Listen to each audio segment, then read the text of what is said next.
Bonjour à tous, nous abordons aujourd'hui les points clés de la taxe d'habitation. Historiquement, la taxe d'habitation a été instaurée pour contribuer au financement des services offerts par les communes. Cet impôt local est appliqué aux locaux meublés utilisés comme logement.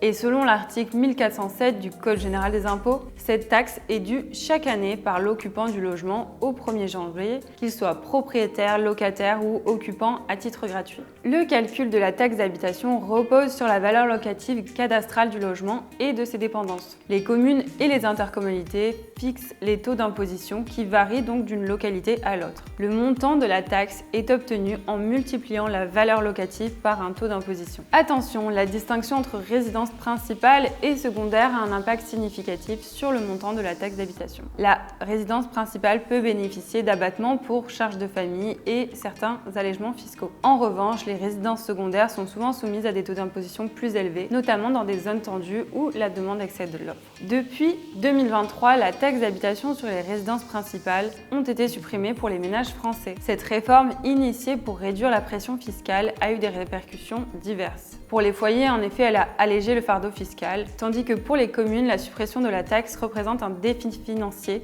notamment pour le maintien de certains services publics locaux. En effet, si vous souhaitez en savoir plus sur la taxe d'habitation, nous vous conseillons d'aller consulter notre article sur placedudroit.com.